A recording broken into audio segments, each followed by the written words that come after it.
Welcome to Healing Visionaries. Today we have with us Jenny Mannion, who is going to talk about how we have the power to heal ourselves.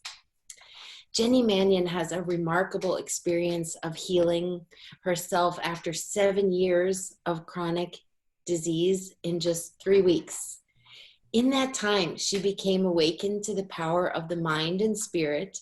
Over the last 13 years, she has been gathering tools, gaining certifications, and teaching others how to tap into their limitlessness of being.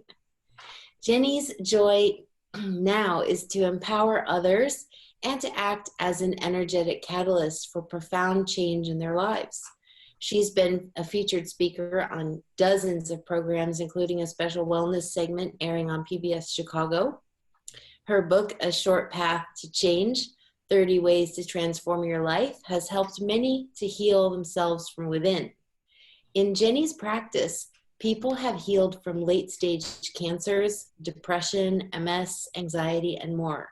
Jenny feels we all have many gifts to share, and it is her passion to help others tap into their own gifts and abilities to live a life in happiness and embrace their bliss.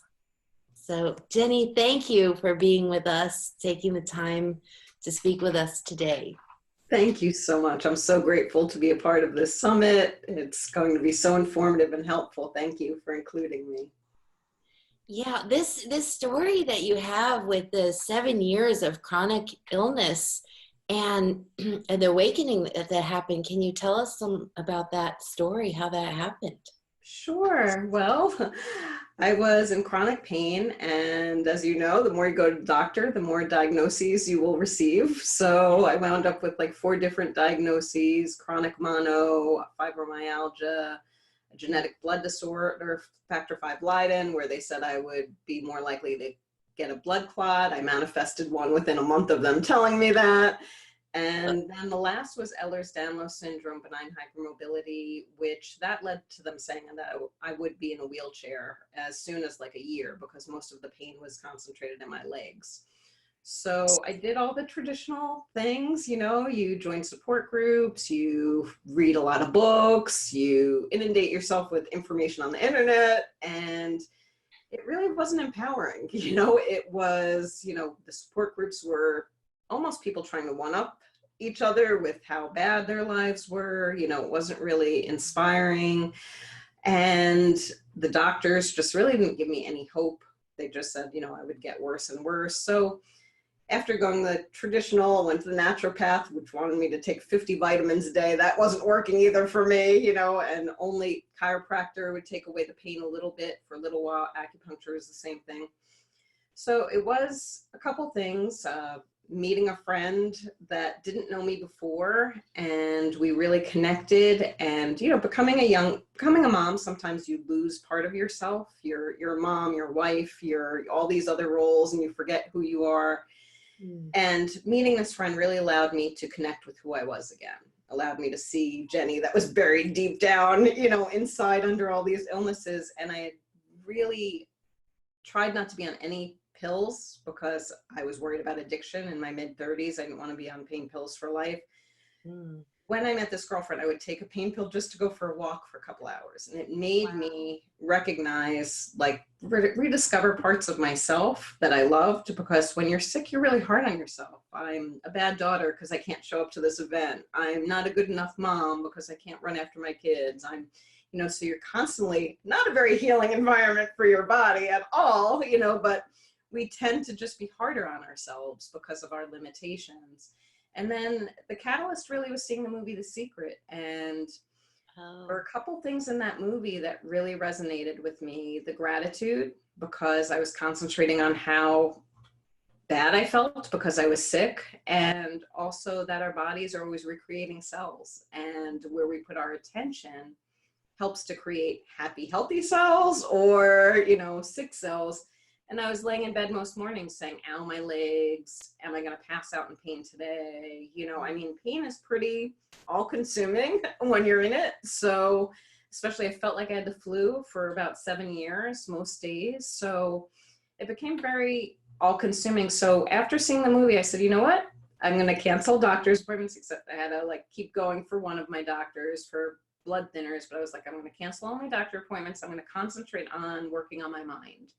And inundated myself with Wayne Dyer, Eckhart Tolle, Deepak Chopra, reading, watching videos, and really started to watch myself talk and started to do a lot of forgiveness work. Ho'oponopono was part of my healing journey to really love myself as is, and to concentrate on, sometimes it was putting all the attention on my little finger or something that didn't hurt instead of focusing on my pain.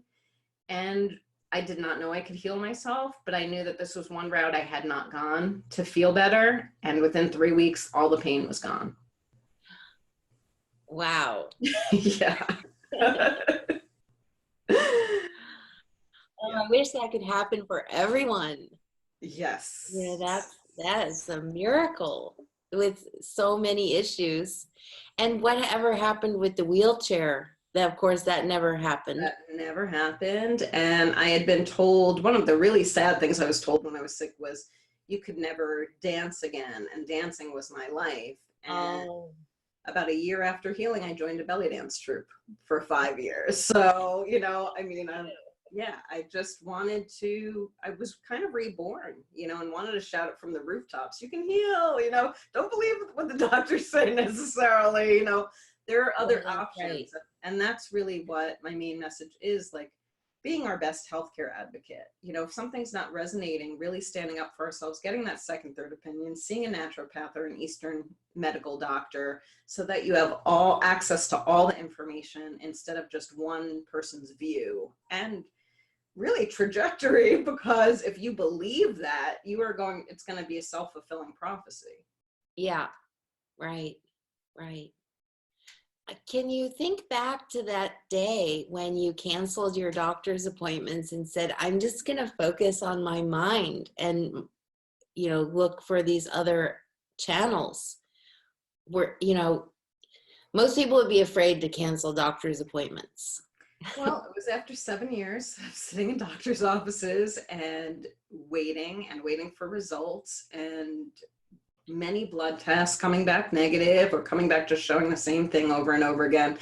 And my frustration was pretty high, and I felt like I had tried everything else, and this was the one thing I had not tried. And I had majored, I got a bachelor's of arts in psychology from Penn State University. I knew that the mind was powerful, but I just really got into believing the limiting beliefs that the doctors were telling me. They're the authority, and I really couldn't get past that, and couldn't get past to trusting myself and knowing the infinite possibilities, and really, when I saw the movie Secret, it was like, what, for now, I'm not saying forever, but for now, again, I didn't know I could heal myself, but I knew that this was one route that I hadn't taken. And I wanted to give myself that opportunity and I knew that going to the doctors is an affirmation that I was sick, and there was nothing critical that I need transfusions. There wasn't anything critical. It was more tests. It was more confirming I was sick all the time. So I was like, I need to take that part out for me to truly do this work and immerse myself in the fact that I could feel better. And are you now teaching some of those tools and techniques, or what were the pieces that you used then? Absolutely. I'm teaching my book, Short Path to Change, 30 Ways to Transform Your Life, has a lot of the tools that I used, plus tools I learned since with working with clients that help people to heal from within. Releasing a course soon, Embracing Bliss, again, just really about tapping into that inner power and inner joy, and just our right and our self-worth to have it all, to have the perfect health, and to have, a relationship that we love, and to have all these things where we're really just not taught that stuff. We're taught that life is hard and you suffer, and if one part of your life is wonderful, then 3 parts of your life are going to really not be wonderful. So really giving people that permission and that deep healing too that's needed to kind of step into this power that we all have, and the self-worth that we all have, to claim it. And that's a really big one, because it's a lot easier to give than to receive. And for us to receive this goodness and receive that life is wonderful and we have supportive relationships around us and everything is really generally okay. Life happens, there are moments, but that we Sure. are really, we're solid, and we feel pretty solid and we feel pretty strong, and we know that we're worthy beings of receiving a life of joy and ease and flow. Sometimes that requires a complete reformatting our subconscious to, Absolutely. those things are ingrained so deeply. You mentioned you have a bunch of short tools that Yes. you use. What kinds of things would help to do that kind of transformation?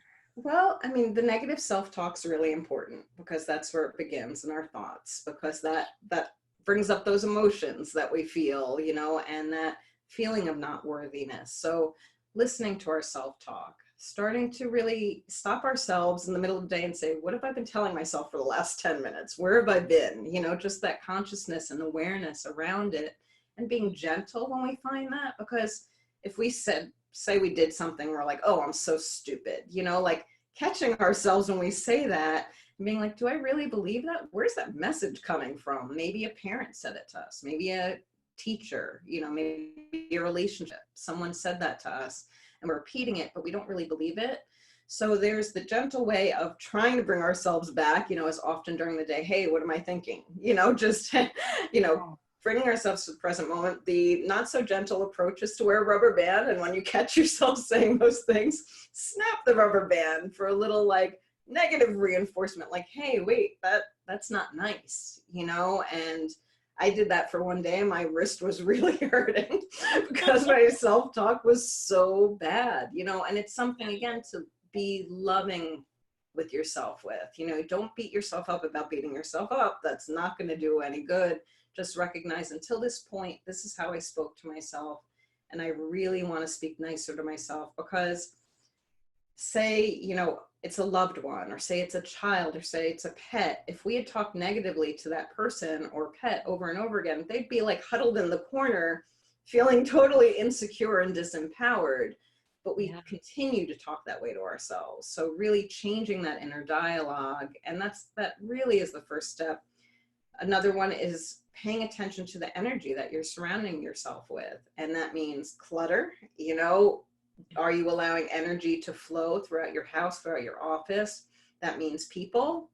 Are you allowing toxic people to control you or zap your energy, and really loving yourself enough to set healthy boundaries, even if it is a parent, even if it is a sibling, even if it is a spouse, or even if it's someone that you've known your entire life? Really giving yourself that permission to love yourself enough to change that. And this is all about that, loving ourselves enough so we really do get through to that soul part of ourselves that always loves ourselves, always feels that connection, so that we can feel that connection and know we deserve this. We deserve everything to start falling in place. And I said before, the shifting attention, like from my legs and the pain to my finger, which felt healthy. Oh, there's happy, healthy cells here, doing that in life too. Are you focusing on the negative, or are you focusing on the positive? Are you saying what if and going down that rabbit hole of all the 20 ways things won't work out? Or are you saying what if, like, wow, what if this amazing thing happens? And what if this amazing thing happens? And another important thing is the time, because a lot of people say they don't have time for this. I don't have time for spiritual work. I don't have time for meditation, but our mind is always praying. Our mind is always saying things. So just becoming aware. In the shower is a beautiful, beautiful time to watch your self-talk. Are you going through your laundry list for the day? Are you dreading something, or are you saying, you know what, I'm so grateful I have running water, washing away the negativity. I am setting my intentions for the day that I want to be happy and have a great day and something wonderful is going to happen. So we have these little windows of time, if you're driving somewhere, in the morning before you get out of bed, at night as you're falling asleep. Even if you change your self-talk in those little windows of time, you're going to start seeing things change in your life. Terrific. Yeah, absolutely right. All things, and that wrist rubber band snapping. It would be interesting just to see how often do we say the negatives. Yeah. Yeah, it's a little heartbreaking, when we witness ourselves beating ourselves up. But again, don't beat yourself up about that. Just be extra kind and loving to yourself, as if a loved one came to you and said, I'm being really hard on myself. You would throw your arms around them, be like, it's okay, you're great, you're a wonderful person, you have all these positive things. And another thing is the gratitude. That's one of the most important tools. What are you grateful for? What are you grateful for in yourself? And it can be the little things. I made a meal for my child today. How many moms never give themselves credit, or parents never give themselves credit for providing meals for their kids, or texting a friend or calling a friend that is having a hard time, or smiling at someone in the grocery store. Like, I love smiling at people, especially like elderly people that could be alone like all day, like smiling at them, maybe saying hello, offering some kind of kindness, and being grateful, for every little thing, grateful that you have that comfy bed to sleep in, grateful that you do have connections in your life, grateful that, there are parts of your body that are feeling really good. There's so many things to be grateful for. And that was, I think, the most powerful tool in my healing, because when you switch to that, it really does open up the universe to provide more to be grateful for. Do you keep a gratitude journal? Do you recommend that? I keep that on and off, and I do recommend that. But I always do a mental gratitude journal. As we're in the moment. Yeah, at the end of the day, it's a beautiful way to end the night. What happened today that made me really grateful?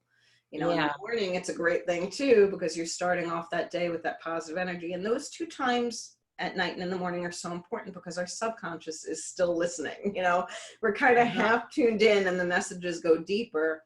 And unfortunately, those are usually the times where we are worrying, where we are going through the day and saying, oh, I wish I would have said that, or, that person did that to me, but really switching that to a powerful time of almost like prayer, gratitude and reflection and being positive. You'll sleep a lot better, right. too. And you're going to wake up feeling a whole lot better too, and energized, versus waking up and feeling disempowered from the beginning of the day. Right, right. One of my teachers has a nice way of saying it, and this helps me each night, so I remember to do it, because it's a beautiful visual. Counting your pearls. Count your pearls. Oh. You get in bed, and like, I imagine these smoky gray pearls. Ooh. And each one by one, I will put inside what great thing happened that day. That's beautiful. That's beautiful. Yeah, and there's so many, like you said, the gratitude journal. I love the idea of the pearls. Whatever works for people, like, I want them to adapt. Whatever works for them is perfect. Whatever you're called to do over and over again is wonderful. And trying out different tools, that's why my book has 30 different ones, trying them out. Not everything's going to resonate with you, but picking the ones that you can see doing again and again, and that are easy, because we meet resistance if things feel difficult or take too much time. Well, while we're on this topic, you are giving your book as the free gift, I believe. Can you tell? I'm giving the first chapter, as well as 20-minute consult with me, and also my chakra ebook. I'm very big on talking about chakras and the energy centers, because they are our inner diagnostic system. So they do give us wisdom when we tune in as to what's out of balance. And a free guided energy meditation. So those are all the gifts. Oh, that's so generous. Yeah, I mean, and again, not every tool will resonate. So I want to give a bunch, so that, maybe you pick out the one that resonates. And if you want a consultation with me, I'm happy to meet with people that are, guided to work with me and to help. I've helped a lot of people in those 20 minutes. Just give more tools, give more resources. That is, I feel like, one of my gifts is intuitively knowing what will click with people, and just being able to offer that to them. And we all just need the help, and asking for that help is hard sometimes, but it is really valuable in just saying, you know what, I deserve the help, you know, and I'm worthy of receiving guidance and information and resources so that I can move forward on this next step. Yeah, tell us more about your work with energy and chakras. I know that people will want to know that. I particularly love to know which place Yes. manifests the physical, which emotional locations. Yeah, well, I love, you want me to go to through quick chakra thing? So, If you would, yeah, because like which pains that we feel in our body relate to absolutely. that emotion. Well, the root chakra, so they're the colors of the rainbow too, which is so cool, you know. And the first chakra is at the base of the spine. It's red. It's the root chakra. And if we're having troubles, we can manifest leg pain. It's basically about emotionally, it's about our messages from our parents and community. If we feel safe walking on this planet, and it makes sense that if we don't feel safe, our legs and feet will hurt. You know, maybe lower back will hurt because we don't feel safe walking here. Second chakra is uh, the sacral chakra, and it's a little bit up, and it's orange. It's below the belly button, and it's about our experiences as men and women. It's about expression, and it's also about like how everything's created, how our emotions are created, how we create babies as men and women, our sexual relationships. And if that's out of balance, it can cause issues with our sexual organs. And that kind of makes sense too. Third is the solar plexus, so a little above our belly button, and that's yellow. And that is our control center. So if we are feeling, people that are feeling maybe like they don't have any control, or victim, you know, or victim in a situation, you can have digestive issues. You don't feel strong, you know, in your core center. If it's over exaggerated, you could be maybe more controlling and aggressive. But again, it can manifest as maybe lower mid back issues, or also digestive issues. Heart chakra is green or gold, and that's really about love. Makes sense. You know, heart is about love, relationships, most importantly, self-love. But also, if we don't love ourselves enough, we're going to manifest unhealthy relationships because we are mirroring to other people. I'm not worthy. Okay, treat me like I'm not worthy, you know, and that manifests as lung issues, breast issues. I've seen breast cancer, you know, with related to relationship issues.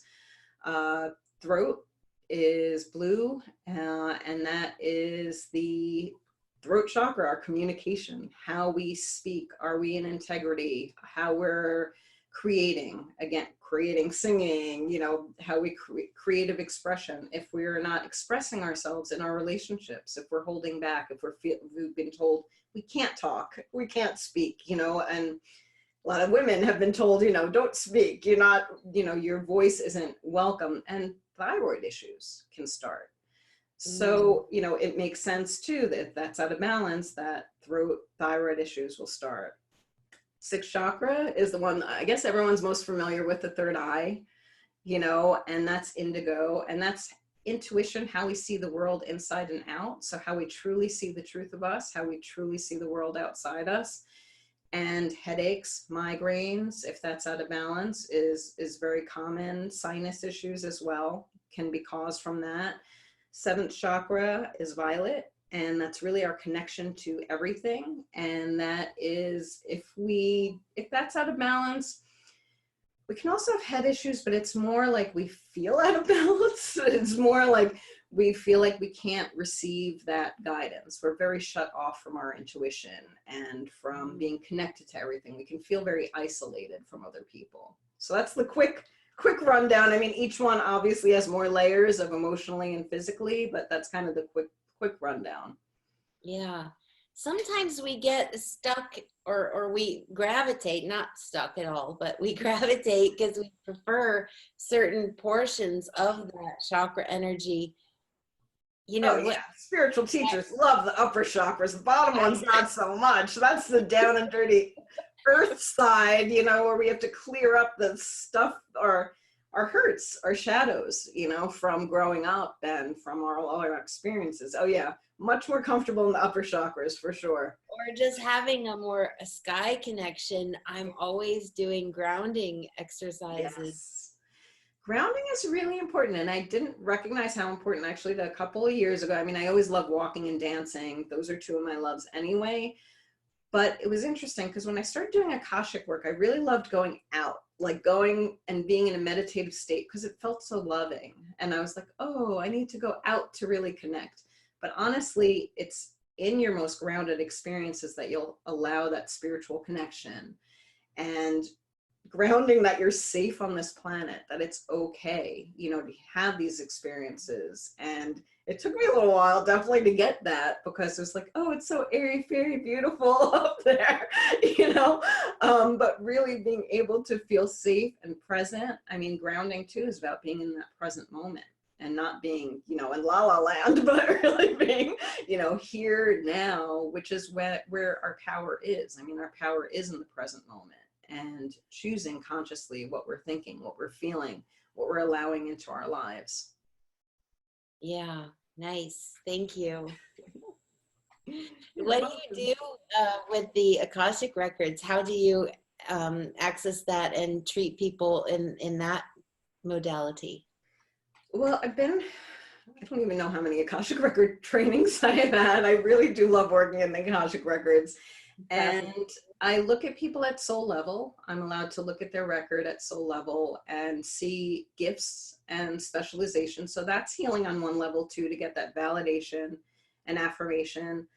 I can go in and ask what blocks and restrictions are stopping someone from advancing on their spiritual path. That can be things like karma, contracts. I don't like the word entities because I think it sounds like a horror movie, but energies from past lives or this life, that are influencing us, and can ask that be cleared, and also give the client a prayer to say for 21 days that grounds their intention to release those blocks and restrictions. And that's really where the power is. I mean, I have had people heal from me just doing the clearing, but it's much more important for, it's not me, first of all, it's my guides and their guides, but from them saying that prayer, from them saying, yes, I'm ready to release these things. I'm ready to step into this next stage of my life. And how I got involved with it was when I had my Akashic clearing, it just cleared the way. I always call it a not so gentle push on your spiritual path, or kicking the butt, one or the other on your spiritual path, because it does remove those blocks.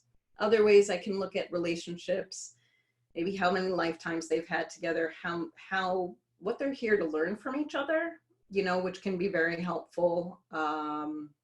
Also chakras, life lessons. There's definitely a bunch of information to gather from the Akashic records, and it can help people set intentions for the future. The future is not certain by any means. There's the butterfly effect, but we can work together to set out that right energy, doing things that they like that will attract that energy to them, that'll make it easier to manifest what they're looking to manifest in the future. Right, this resonance. Yes, absolutely. Mm-hmm. So it's been really fun, and I'm always in awe. It's one of those humbling experiences, because a lot of times I'll just get someone's name and know nothing about them and do the reading and meet with them, and they're like, oh, it resonates so deeply, and I'm like, oh, that's awesome. Like it is always like, I received this information through, I was schooled by Andrea Hess, who's wonderful with teaching Akashic record classes. And it's just wonderful to get that affirmation. And I do see, recently I had a client who had cancer for 12 years, done chemo wasn't helping. And within 3 months of working with me, the cancer disappeared. And she really attributes the Akashic reading to a lot of it. But she did a lot of work too. She did a lot of her own work and own clearing and own looking inside, lovingly, and not afraid to do the deep work that it takes to heal. And healing's not pretty. It really isn't. You're drudging up stuff that, you've kept hidden for a while to keep you safe, to keep you moving forward. And it is layers, because if we tried to address, I'm turning 50 in a month, if I tried to address 49 years worth of stuff at once, it'd be too overwhelming. That's when you throw yourself into healing crisis, because there's too much energy shifting at once. So being patient, knowing that this is a journey, layers can come off in layers and it's okay. Every year, maybe working in one specific area of your life at this moment and then switching to another area, and not overwhelming yourself, because this self-improvement journey can be really harsh and we can be really hard on ourselves. And I always do tell my clients, yes, it's important to do the spiritual work, but as important, if not more important, is you living your life in joy and finding something that you love to do that connects you to your soul, and affirming to the world, yes, I do like being here. I do experience joy here. It is safe for me here.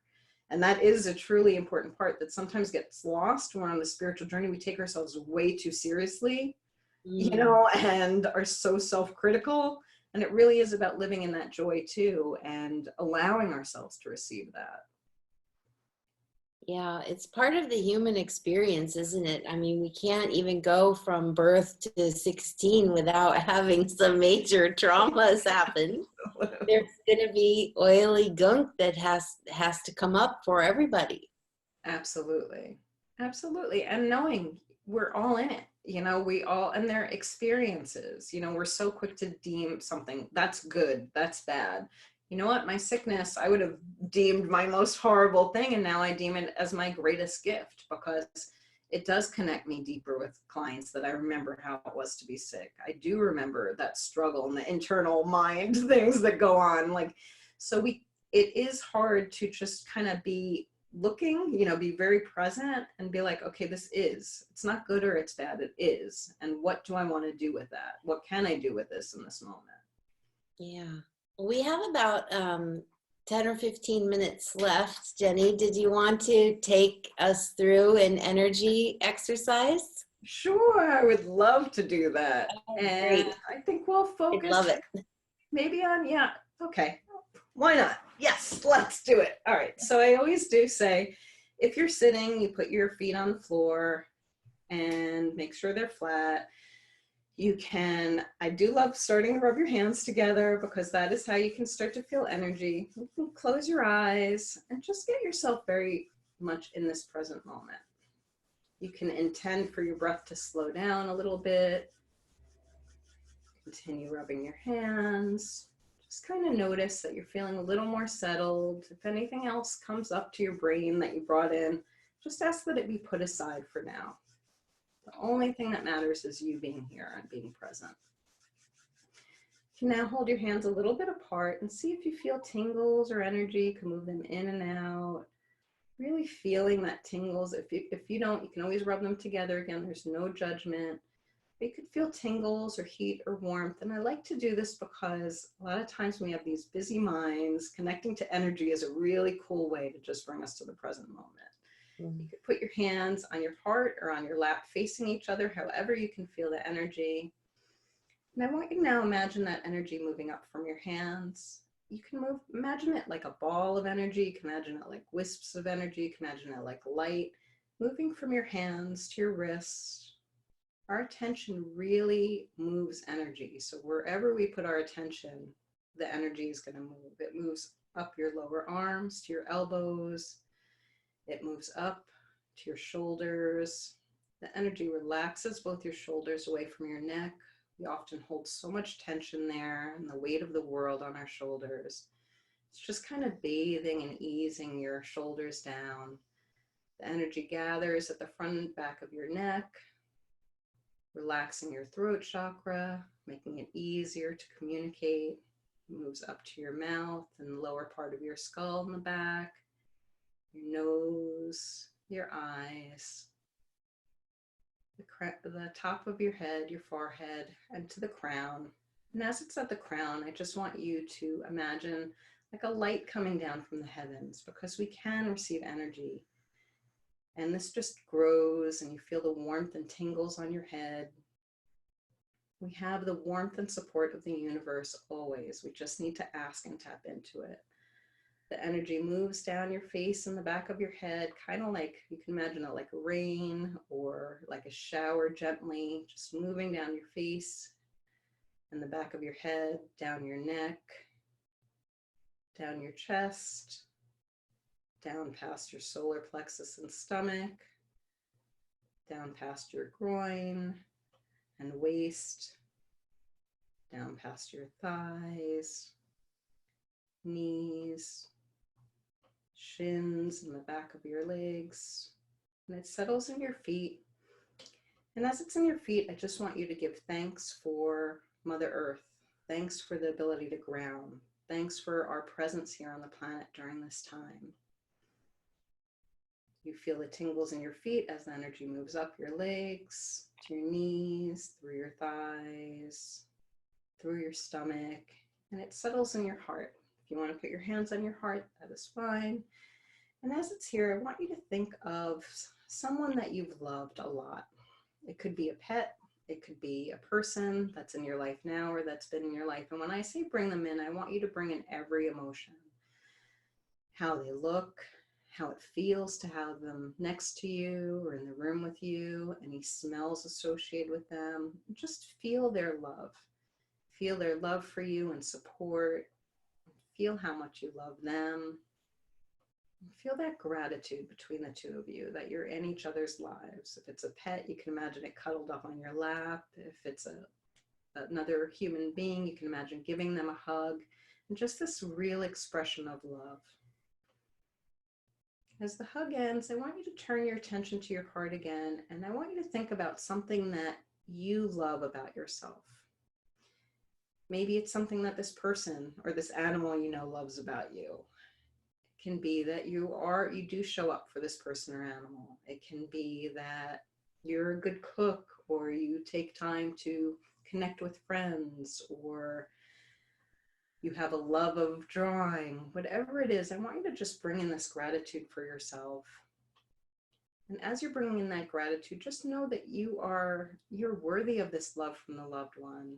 And you have so many gifts beyond this one that you're thinking of. You have so many gifts that are beautiful.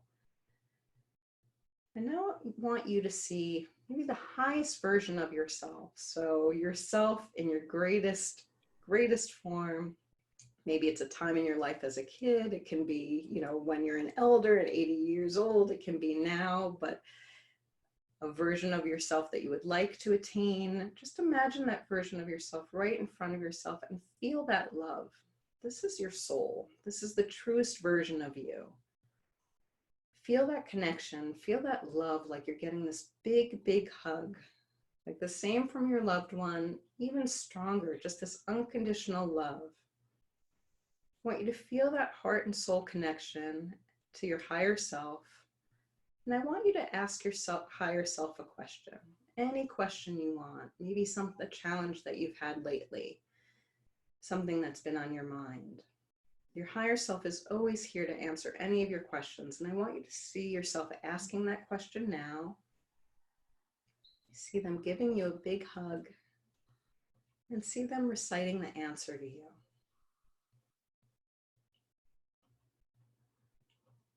I want you to know that you are enough, and your higher self always is holding you in unconditional love and loves you no matter what you do or say.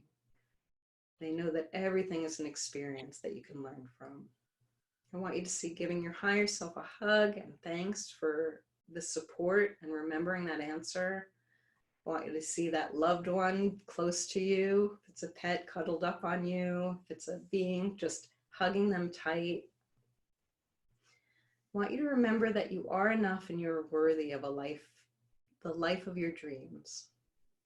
Slowly, I want you to just start feeling yourself back in the room. Take a breath in and hold it and breathe out. And when you're ready, you can open your eyes.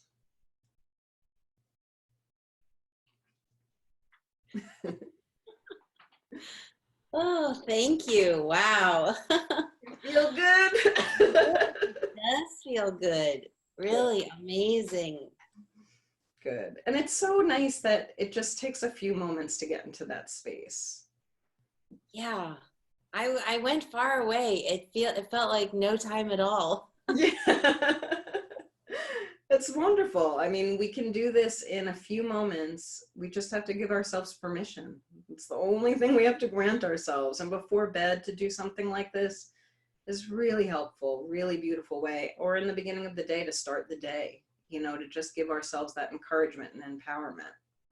Honestly, I think that this is a big one because we are so attached to devices. Yes.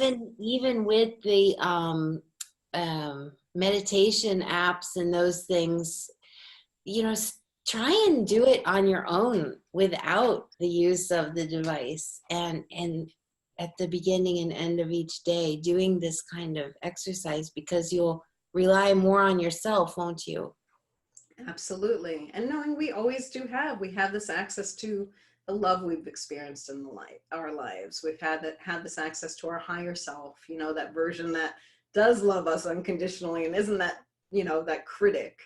So really allowing ourselves, and we have connection to this energy, even if at night all you're doing is running energy slowly up and down your body and being Mm, grateful for your body, that's super powerful. right. That's beautiful. I love that. So we just have a few closing moments. I'd like to let everybody know how they can reach you. We'll have a link to the book on the website. And you said it's the first chapter. Yeah. Which And is forgiveness and self-forgiveness, which is a pretty big one, a good one to start with. yeah, best place to work with that for a few weeks. And also a consultation with you. Yes, 20-minute consult and the energy meditation and my chakra ebook. So a little more in-depth talk about the chakras. Actually, it's poems so making chakras very, very simple to access and understand what they mean. Great, terrific. Thank you so much for that. And we'll post the link to the gift and to your website. Thank you so much. I really appreciate this time with you. Oh, thank you for being with us today. This was so informative and will help many people pick up some new ideas and new techniques.